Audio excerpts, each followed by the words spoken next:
Ce soir, protection du français. Le Bloc québécois veut faire passer un test de cohérence aux partis fédéraux. On en débat avec notre panel de députés. À 5 jours des élections au Québec, le premier ministre sortant François Legault, une fois de plus sur la sellette à propos de l'immigration. Un retour sur cette campagne avec l'analyste politique Michel C. Auger.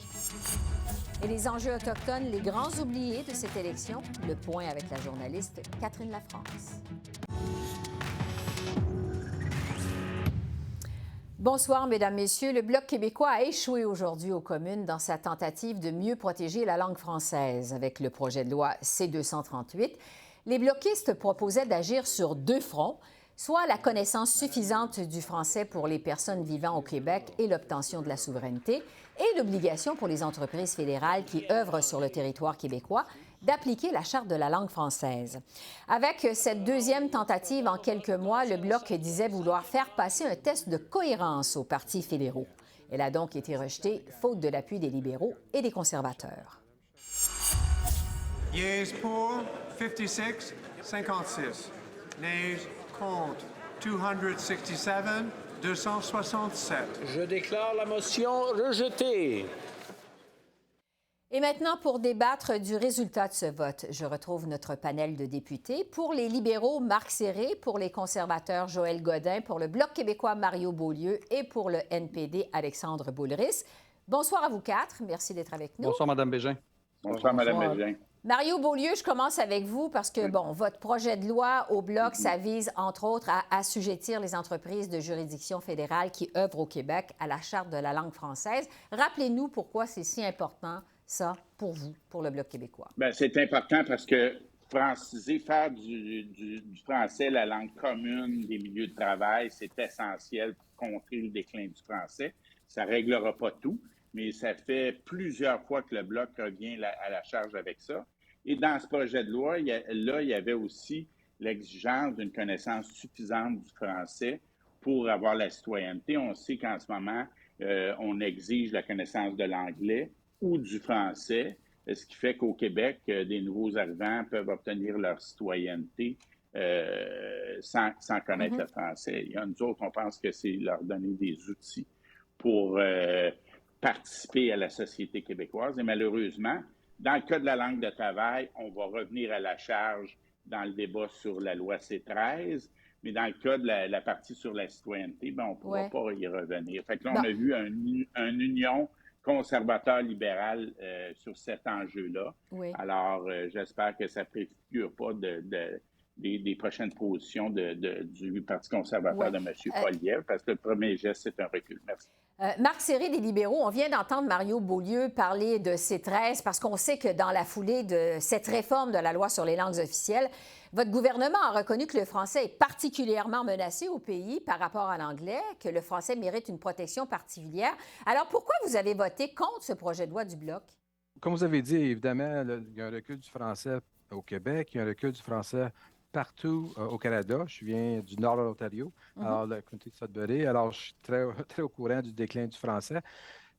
Madame Bégin, c'est clair que le projet C-38, 238, ne va pas assez loin. Le projet de loi ne regarde pas du tout à protéger au niveau des francophones à la situation militaire à travers du pays. Oui, mais alors, concrètement, là, dites-nous de quelle façon, justement, ça pourrait nuire aux francophones hors Québec que cette initiative du Bloc québécois. C'est là que nous avons un projet présentement, C-13, qui regarde à l'ensemble des francophones au Québec et à travers du pays. Là, ce qu'on regarde, nous avons fait la consultation au niveau à travers du pays. Nous avons rencontré les intervenants. On regarde au niveau de l'Agence centrale, du Conseil du Trésor. On donne des pouvoirs additionnels au commissaire des langues officielles. Nous regardons au niveau des juges bilingues de la Cour suprême. Nous avons regardé la loi à chaque 10 ans. Alors, nous avons des mesures concrètes dans C-13 qui est plus de mordant, qui est plus ambitieux. Alors, lorsqu'on regarde au niveau, puis c'est clair, Mme Bégin, les intervenants que nous avons rencontrés au cours de l'été, au niveau des consultations du plan d'action, nous ont clairement dit qu'il y avait des bonnes choses pour au niveau pour supporter les francophones à travers du pays, et le Québec, mais c'est important qu'on regarde au niveau du plan d'action et le projet de loi C13, Bon, alors, qui ont travaillé en collaboration avec les deux. OK. Allons du côté des conservateurs, parce que Godin, vous aussi, vous avez voté contre cette initiative du Bloc québécois, contrairement à ce que vous aviez fait lors du premier projet de loi du Bloc, qui était essentiellement pourtant le même. Pourquoi vous avez changé, les conservateurs, votre fusil d'épaule? En fait, Mme Bégin, il faut bien mettre dans le contexte. Je ne partage pas le commentaire de mon collègue du Bloc québécois qui dit qu'on s'est associé avec les libéraux pour faire front commun contre un projet de loi du Bloc québécois. Il faut comprendre qu'en février dernier, le Bloc québécois a déposé un projet de loi. Ce projet de loi-là, le C-238. Maintenant, le 1er mars de la même année, le gouvernement actuel a déposé un projet de loi qui s'appelle le C-13. Et là, présentement, en février, lorsque le Bloc québécois l'a déposé, probablement que c'était pertinent. Mais à ce moment-ci, ce n'est pas pertinent. Parce que si c'est pertinent, on perd notre temps parce qu'on travaille en comité présentement. Et moi, j'invite le Bloc québécois à faire le travail, à déposer les amendements pour intégrer ces demandes de ce projet de loi-là dans C-13. On a la chance de mettre un projet de loi du gouvernement en place plutôt que de mettre un projet de loi émanant d'un député. Ouais. Alors, à ce moment-là, moi, je pense que c'est important. Maintenant, est-ce que vous disiez, Mme Bégin, qu'on a changé d'idée? On n'a pas changé d'idée. Mais vous avez changé de chef entre les deux projets. Contrairement au NPD, Mme Bégin, le NPD, en 2021, a voté contre l'article concernant la citoyenneté. Et aujourd'hui, on fait volte-face et on changé. On fait de la petite politique sur le dos du Québec, sur le dos de la langue française. Moi, je suis là pour défendre la langue française, pour arrêter le déclin, et c'est comme ça qu'on va continuer. Je pense que le meilleur processus, c'est de travailler en comité, et on a une très bonne collaboration du NPD, du Bloc québécois, pour faire avancer les dossiers et entendre raison le gouvernement pour qu'il modifie son projet de loi qui n'a pas assez de mordant. Bon, Alexandre Boulris, au NPD, vous avez voté en faveur, vous, de cette initiative au Bloc. Voulez-vous répondre à ce que vient de dire Joël Godin? Bien, je pense que c'est plus facile de montrer de la cohérence quand on vote pour l'année dernière puis qu'on vote encore pour cette année, alors que les conservateurs ont voté pour la première fois puis contre la deuxième fois. Vous avez voté contre et là, vous votez pour. Alors, en parlant de cohérence, Godin, je vous ai... Non, mais laissez parler Alexandre Boulris. Monsieur Godin, je vous ai laissé parler, M. Godin, mais je pense que votre argument ne tient pas la route parce que vous parlez d'un amendement sur une notion qui est la connaissance du français pour la citoyenneté. Moi, je vous parle de la cohérence du NPD depuis 12 ans avec Jack Layton, avec M. Molker, pour dire, oui, on est d'accord que les travailleurs et les travailleuses du Québec soient protégés par la Charte de la langue française dans les entreprises sous juridiction fédérale. C'est un droit fondamental de travailler dans sa langue, d'avoir des communications internes dans sa langue. Et nous, on a toujours été très cohérents là-dessus. Vous venez de voter contre, M. Godin. Il faut quand même dire les vraies choses. Ensuite de ça, si on avait amené ce projet de loi-là en comité, on aurait pu discuter du bien fondé ou pas de la connaissance du français pour obtenir la citoyenneté canadienne. Nous, on avait des réserves sur les réfugiés, les réunifications familiales ou même les immigrants que Québec choisit, qui ne connaissent pas toujours le français, dans quel délai on voulait les franciser, etc. Donc là-dessus, nous autres, on était prêts à discuter et à avoir les amendements en comité. Vous avez refusé aujourd'hui, donc il faut assumer à un moment donné. Non, c'est pas vrai. C'est pas vrai, M. Boulris. Ah oui. Vous faites de la désinformation, M. Boulris. Attention, ça va être à notre tour, là. Bon, allez-y, Mario Beaulieu. Ben moi, je vais mise au point, M. Serry, les libéraux disent que le C13 va plus loin. Le C13 va beaucoup moins loin parce que la loi 101, appliquer la loi 101 aux entreprises de compétences fédérales, on a l'appui de toutes les grandes villes au Québec, tous les ex-premiers ministres du Québec. Il y a un très large consensus là-dessus. C'est pas du tout la même chose. La loi C13, elle favorise le bilinguisme institutionnel. Elle donne le choix, d'une part, que les entreprises respectent la loi sur les langues officielles ou la Charte de la langue française. Puis c'est faux de dire que C13, c'est un calque de la loi 101, parce que faire du français la langue commune, c'est pas la même chose qu'avoir le choix entre une langue ou l'autre. Quand les deux ont des choix différents, ça fonctionne pas. Alors, puis il y a plusieurs différences entre les deux lois. Ouais, non, lorsqu'on parle, comme les gens, les entreprises vont avoir le choix de choisir les deux régimes. Alors, on ne favorise pas, on regarde évidemment les éléments du projet de C13 qui sont importants. Alors, lorsque moi je regarde en tant que secrétaire parlementaire des langues officielles, on regarde au niveau d'assurer les droits des francophones à travers le pays. Alors, c'est très important. Alors, les entreprises au Québec vont avoir le choix d'aller au niveau de la recherche et C13 également. Alors, c'est pas, on nuit pas aux entreprises. Alors, les entreprises vont avoir le choix de faire les deux. Mais c'est important que, comme c'est indiqué tantôt, qu'on passe le projet de loi C13. Il y a du mordant au niveau de la loi. Oui, il y a certains amendements qu'on va faire en comité. Mais on fait le travail présentement, puis les intervenants à travers du pays ont déjà fait au niveau du livre blanc, au niveau de C32, au niveau de C13. Marc Alors, Thierry, c'est vraiment important qu'on fasse le travail au comité présentement. Je veux juste qu'on conclue justement avec C13 parce que, M. Thierry, je reste avec vous. On attend toujours de votre gouvernement cette fameuse réforme de la loi sur les langues officielles. Ça fait des années qu'on en parle. Bon, les libéraux la promettent, ça fait des années. Quand est-ce qu'on peut s'attendre à voir justement des résultats concrets avec la réforme de la loi sur les langues officielles au pays? Oui, c'est clair. Le C13 est au comité présentement. C'est en deuxième lecture au niveau du projet de loi de la Chambre des communes. Alors, nous avons, comme vous avez mentionné ici, le support de tous les partis ici. Peut-être pas le Bloc, mais les autres partis, de regarder à s'assurer que C13 va passer. Alors, présentement, nous avons des témoins, nous avons des intervenants à travers le Canada qui sont au comité. Et également, le Sénat a fait une préétude. Alors, le Sénat a déjà commencé les démarches. Alors, c'est clair que notre objectif, de travailler avec les partis de l'opposition aussi, d'avoir des amendements, comme les intervenants, de faire le projet de loi C13, de passer avant Noël cette année. Alors, je pense que c'est un objectif réaliste. Avant Noël, mais les intervenants nous disent clairement que c'est important de le passer le plus rapidement possible. Alors, on va continuer à suivre cette réforme de la loi sur les langues officielles parce que, comme je le disais, ça fait longtemps qu'on en parle. Marc Serré, Joël Godin, Mario Beaulieu et Alexandre Boulris, merci beaucoup. Certainement qu'on aura l'occasion de se reparler de ce dossier de la langue d'ici avant Noël. Merci. Au revoir. Merci. Bonne soirée. Bonne soirée.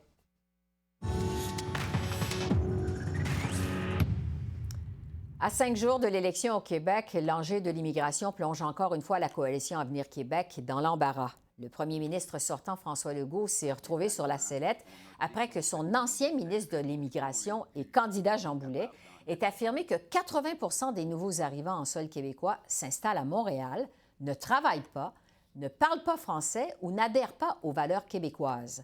Le candidat Boulet s'est excusé, mais au même moment où François Legault y allait de ses propres déclarations controversées sur l'immigration en marge d'une allocution devant la Chambre de commerce du Montréal métropolitain.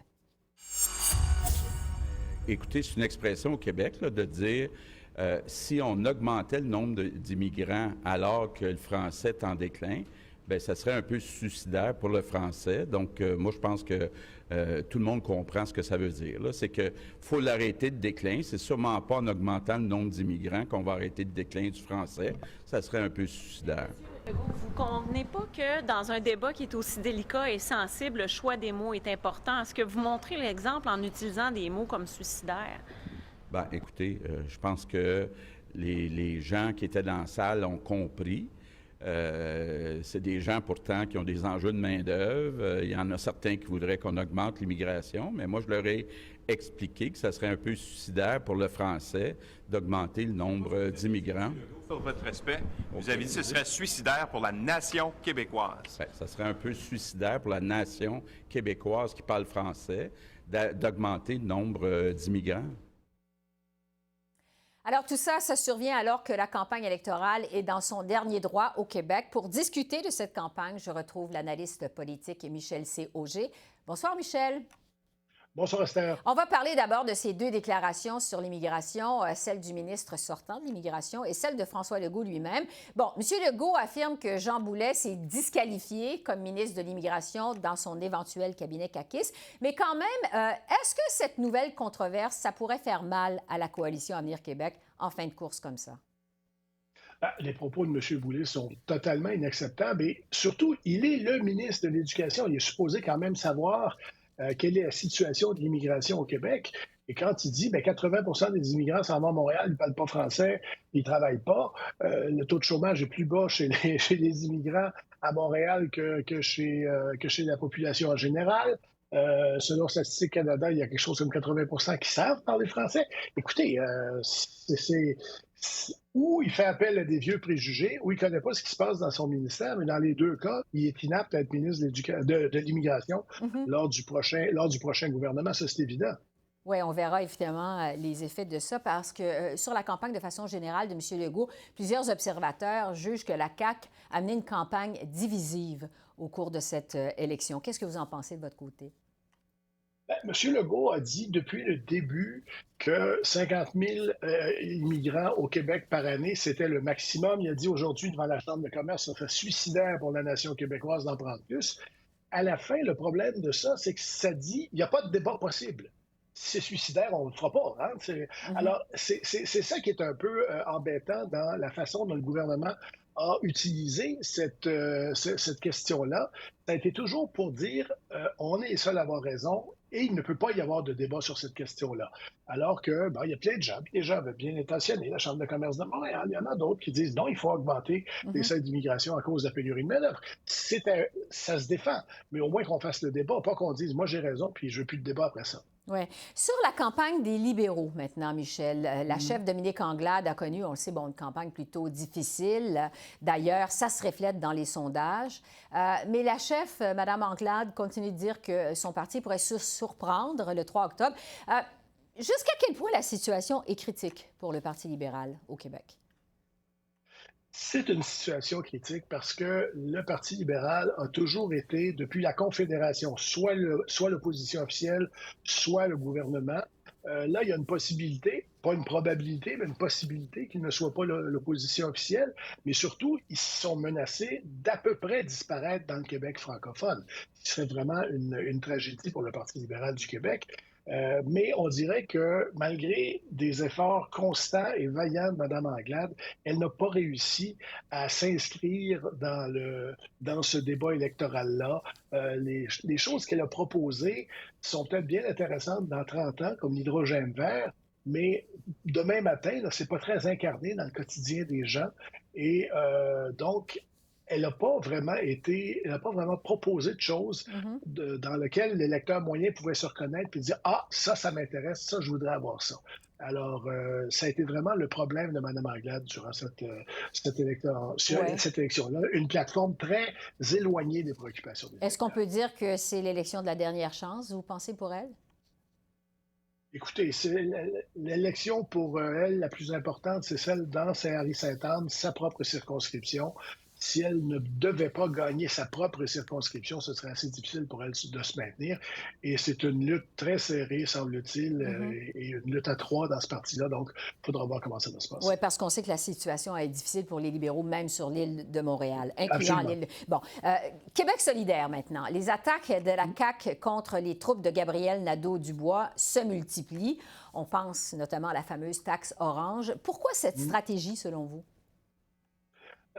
D'abord, pour M. Legault, Brian Mulroney disait toujours en politique, c'est important d'avoir des amis, mais c'est beaucoup plus important d'avoir des ennemis. Alors, pour M. Legault, dire le choix, il est entre nous et Québec solidaire, donc entre nous et des gens qui qualifient volontiers d'extrémistes, c'est tout à son avantage. Alors, pour lui, dire j'ai un seul adversaire ici, c'est Gabriel Nadeau-Dubois, et si vous ne votez pas pour Legault, vous aurez Nadeau, là. C'est une stratégie qui se comprend. Maintenant, Québec solidaire a une possibilité théorique de former l'opposition officielle si les libéraux devaient perdre certains de leurs châteaux forts dans l'ouest de l'île de Montréal. Je ne suis pas prête à... Disons que je ne suis pas un parieur, mais je ne parierais pas beaucoup là-dessus. Oui, parce que le suspense dans cette élection, vous le disiez, ça va être qui va former l'opposition officielle, finalement.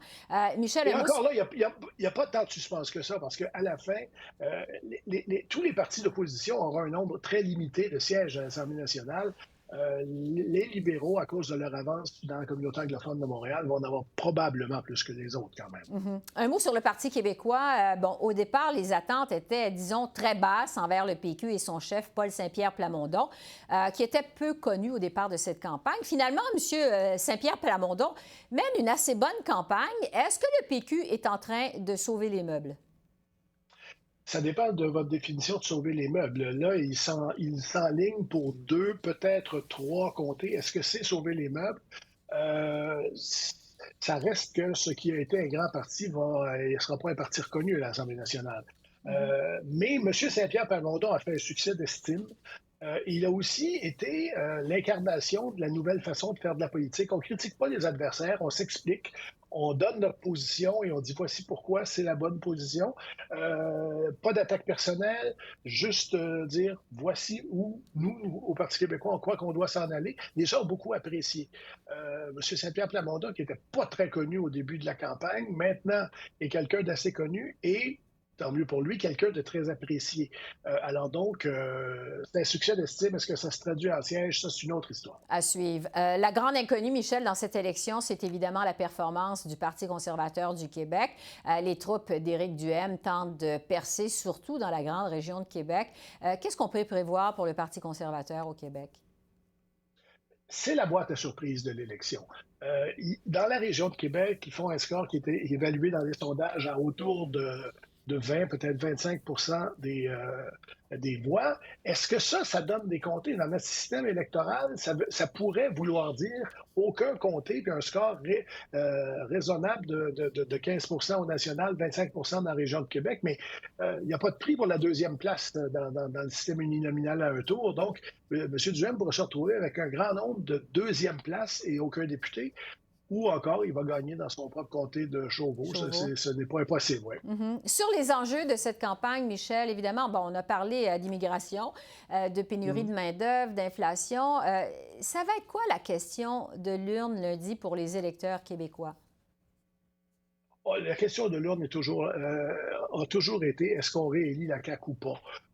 À la fin, il domine à ce point outrageusement dans les intentions de vote, 40-45 peut-être un peu en bas de 40, mais dans tous les cas de figure, ça leur donne une super majorité à l'Assemblée nationale. Donc, avec l'opposition qui se divisait en 4 partis, le vote d'opposition, il est impossible à peu près de penser pouvoir battre M. Legault, à moins qu'un des chefs de parti, si un des chefs de parti avait pris feu, là, mais ça donne des scénarios comme la vague orange qui est arrivée avec Jack Layton une fois, mais ça se produit pas à toutes les élections. Alors, l'enjeu, c'est oui, qui va finir deuxième et surtout qui est vivant pour la prochaine élection, qui va pouvoir être là la prochaine fois. Si M. Duhaime fait élire personne, par exemple, est-ce que le Parti conservateur sera là pour une prochaine fois ou s'il va être le parti marginal à 2 qu'il a été depuis 20 ans au Québec? Oui, il y a des chefs qui jouent, en effet, leur avenir dans cette élection. Michel COG, je rappelle que vous êtes analyste politique. Merci beaucoup de vos lumières à 5 jours du vote. C'est très apprécié. Ça fait plaisir. Alors qu'on vient de parler des enjeux de cette élection au Québec, il y a aussi des dossiers qui sont passés presque complètement sous le radar. Et pour en discuter, je retrouve cette fois la journaliste Catherine Lafrance qui couvre cette élection pour nous. Bonsoir, Catherine. Bonsoir, Esther. Alors, la campagne se termine presque au Québec. Il y a des enjeux, des problèmes au Québec qui ont été plus ou moins oubliés jusqu'à maintenant. Parlez-nous de ces grands oubliés, justement. Bien, je vous dirais, Esther, les femmes et les enfants d'abord, selon l'expression consacrée. Alors, Camille Bouchard, vous vous rappelez sans doute de lui, c'est l'ex-président du groupe de travail pour les jeunes dans les années 90 qui avait pondu le fameux rapport « Un Québec fou de ses enfants ». Il a fait paraître une lettre d'opinion cette semaine, une lettre intitulée « Nous sommes des taupes ». Alors, ce que ça veut dire, c'est qu'on est aveugle, on ne voit rien de ce qui se passe. Les 2 premières phrases, pour vous donner une idée, c'était « Rien que du vide ». Il dénonce justement le fait qu'il n'y ait pas eu un mot, pas un seul mot dans les débats, dans la campagne sur la maltraitance envers les enfants. Pourtant, il y a eu un nouveau rapport depuis les années 90, c'est le rapport Laurent qui a été produit et qui a produit ses recommandations au printemps 2021, ça fait pas longtemps, qui dit notamment que la maltraitance envers les enfants, ça devrait être un enjeu majeur de santé publique. Alors, il n'y a rien eu là-dessus non plus pendant cette campagne-là. Donc, dans cette lettre-là, Camille Bouchard rappelle le cas de celle qu'on a surnommée, vous vous en souvenez, la petite fille de Granby. C'était cet enfant décédé de maltraitance en 2019 dans des circonstances particulièrement affreuses, particulièrement troublantes. Toute la province avait été indignée par cette affaire-là. Pourtant, il accuse les candidats et les chefs surtout d'avoir tourné la page comme si rien de tout ça n'était arrivé. Il conclut en disant que le temps consacré à la question du 3e lien et d'un tunnel à 6 ou à 4 voies, peu importe, et l'absence total de temps accordé à cette question-là, la question du bien-être de nos enfants, c'est révélateur. Et les femmes aussi, parce qu'il n'y a pas eu un seul mot sur les féminicides au Québec pendant cette campagne-là et sur les faits qu'en période post-pandémique, il y a recrudescence de violence envers les femmes, de moins en moins de services leur sont offerts. En un mot, la condition de vie des femmes s'est détériorée, Esther, pendant cette période-là récente. Elle est totalement absente de la campagne électorale selon le réseau des tables régionales de groupes de femmes au Québec qui dénonce tout ça et qui réclame aujourd'hui un ministère des droits des femmes et de l'égalité. En période post-pandémie, elle rappelle que c'est beaucoup plus difficile pour les femmes sur tous les fronts, l'accès aux soins, les centres de garde, le recul sur le marché de l'emploi, il faut souligner, la charge mentale accrue, les plus grandes violences sexuelles, etc. Non, les femmes et les enfants oubliés. Catherine, il y a aussi été bien peu question des enjeux autochtones, même si les partis comptent dans leur rang des candidats autochtones. Oui, plusieurs partis, 9 candidats en tout, si ma mémoire est bonne, et qui ont certainement parlé des enjeux autochtones là, de façon locale dans leurs circonscriptions respectives. Mais ça ne fait pas partie, ou ça fait bien peu partie du discours à l'échelle provinciale. J'en ai parlé hier au téléphone à la sénatrice Michèle Audette, que vous connaissez sans doute, qui est très, très connue, qui me disait... Nous, quand on nous demande de nous exprimer en commission, par exemple, en commission parlementaire, bien, on envoie nos chefs. Mais la classe politique du Québec ne demande pas à ses chefs de parti de parler des enjeux quand il y a des débats.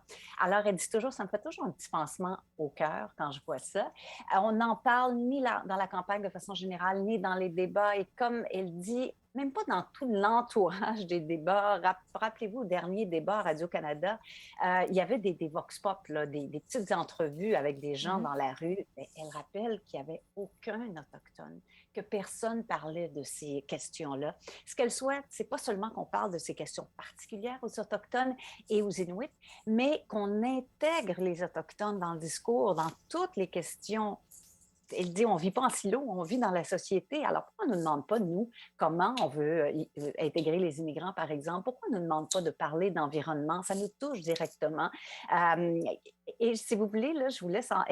Elle dit, on en parle, par contre, quand il y a des problèmes. Ça, c'est sûr. Je vous laisse entendre, si vous voulez bien.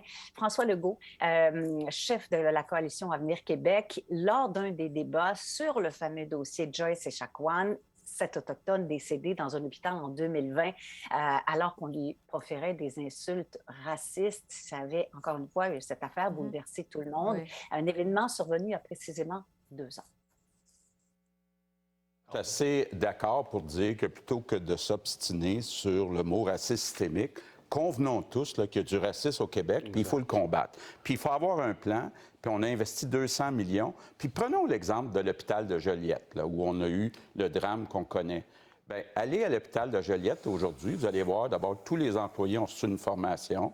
On a intégré dans la haute direction des personnes qui viennent des communautés autochtones. La situation a complètement changé.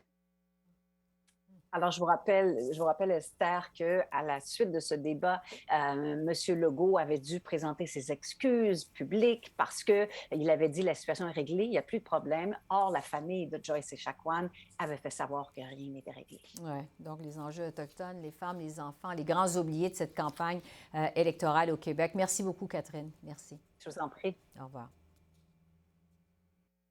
Alors voilà, c'est comme ça qu'on a vu l'essentiel de l'actualité de ce mercredi 28 septembre sur la colline parlementaire à Ottawa. Esther Bégin qui vous remercie d'être à l'antenne de CEPAC, la chaîne d'affaires publiques par câble. Je vous souhaite une excellente fin de soirée et je vous dis à demain. Au revoir.